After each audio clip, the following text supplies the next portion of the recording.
আগে কুশিয়ারা নদীর ডাইকটা নির্মাণ করা হয়েছে। আমি প্রশাসনের কাছে আবেদন জানাই, আর আপনারা দয়া করিয়া একটু ও জায়গাটা তদন্ত করিয়া দেখবা ইয়া যে এই এলাকার প্রায় 1000 মানুষ পানিবন্দী এবং মানুষের গড় বাড়ি থাকার মতো কোনো উপায় নাই, এবং গরু ছাগল হাঁস মুরগি সব কিছু বাসায় আনের এবং বন্যা আশ্রয় কেন্দ্র মানুষে বসবাস করতেছে। আর ও ডাইক আবার যে বাঙ্গে কিলা পুরান মাটির উপরে মাটি দেওয়া হয়েছে, ও জগৎকার যে অবস্থা, এই অবস্থায় যে বাচ্চা কাচ্চারে লইয়া থাকা তো সম্ভব নয়, বন্যা আশ্রয় ছাড়া তো কোনো উপায় নাই। চরিয়া গ্রাম চরিয়া ভাঞ্জিবুড়ি খাড়াবরা মনে কর ই সাইড চরিয়া উত্তর দক্ষিণ পশ্চিম পর্যন্ত ও 0 পয়েন্ট পর্যন্ত মানুষ।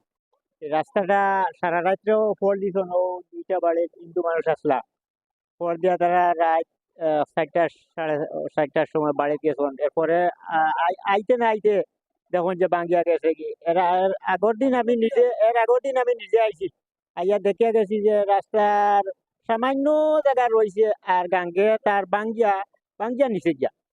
আমাদের এলাকায় ডাইকটা পরশুদিন সকাল 5টার সময় ভাঙছে, আর আজকে আরো বড় হয়েছে। আর আগে পানি আরো কম আছে, এখন পানি বাড়ছে। প্রিয় বিয়ানীবাজারবাসী, দ্রুতগতির প্রতিশ্রুতিশীল ইন্টারনেট সংযোগ বিটিআরসি অনুমোদিত ইন্টারনেট সার্ভিস প্রোভাইডার alvi.net এখন আপনার এলাকায়।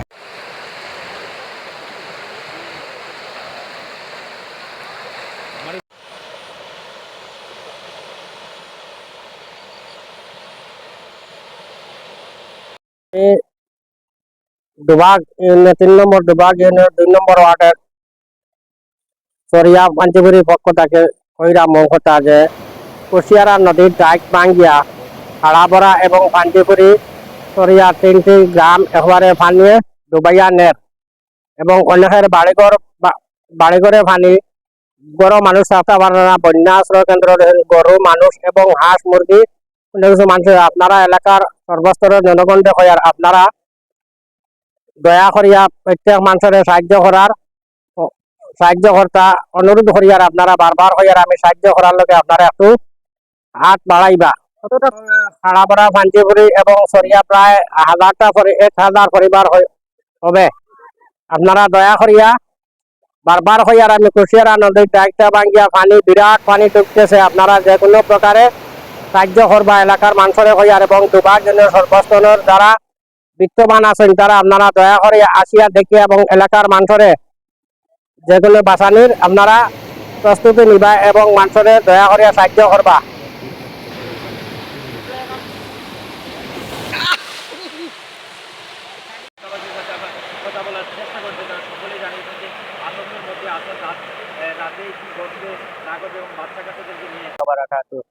আজকে বাঙ্গা 3 দিন হয়ে গেছে গিয়া।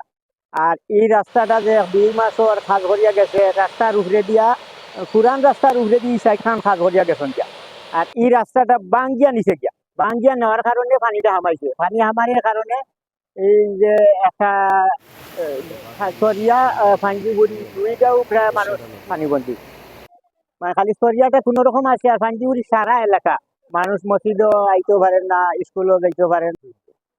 আর ও ডাইক আবার যে বাঙ্গে কিলা পুরান মাটির উপরে মাটি দেওয়া হয়েছে, ও জগৎকার যে অবস্থা, এই অবস্থায় যে বাচ্চা কাচ্চারে লইয়া থাকা তো সম্ভব নয়, বন্যা আশ্রয় ছাড়া তো কোনো উপায় নাই। এই এলাকার সব প্রত্যেক বাড়ি অন্তপক্ষে 100 বাড়ি প্রায় বাড়ি মারা, বাড়ি থেকে মানুষ বন্দি হিসাবে আছে আর কি, কোনো মানুষ বাইরে কোনো কথা নাই, সব মানুষ বন্দি অবস্থায়। গরু লইয়া মানুষ বর্তমানে নদীর ওই সড়কে ঘুরতে আছে আর কি। আর ওই জগৎ এই ডাইকর অবস্থা নমুনা দেখো কত উঠা করে দিছে ডাইক, দিলে কিন্তু হইলো মানে ডাইকটা তো সুন্দর করে এই সময় দিছে না, এমনি এলটা পুরান মাটি ফেলাই গেছে কয়টা তাহলে গেটার বিলটা উঠে জানিত ওগু। আচ্ছা ও এলাকার মানুষ হোক আছে, ইউনিয়নের মানুষ খেলে বাস করে, অর্ধেক ইউনিয়নের মানুষ হইলো কাম করো পারো, অর্ধেক ইউনিয়নের মানুষ হইলো কাম করো পারো। সুন্দরভাবে যদি কাজটা হইতো তাহলে আজকে আমরা এই দুর্গতির মাঝে পড়ি না, বাড়িঘর ছাড়া বাচ্চা স্কুল কলেজ মাদ্রাসা দিতে পারলাম না, সকালে পড়া তো দিতে পারলাম না। সুন্দরভাবে হইতো তো আজকে অসুবিধা হয় না।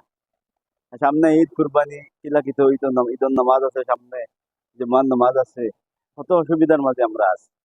এখন আমরা ঊর্ধ্ব কর্মকর্তা এবং সরকার মহোদয় কাছে অসংখ্য জানাই আর পানির পরে যেন খামটা সুন্দরভাবে ওয়ার লাগে আমরা অসংখ্য জানাই আর দাবি এলাকাবাসীর পক্ষ থেকে।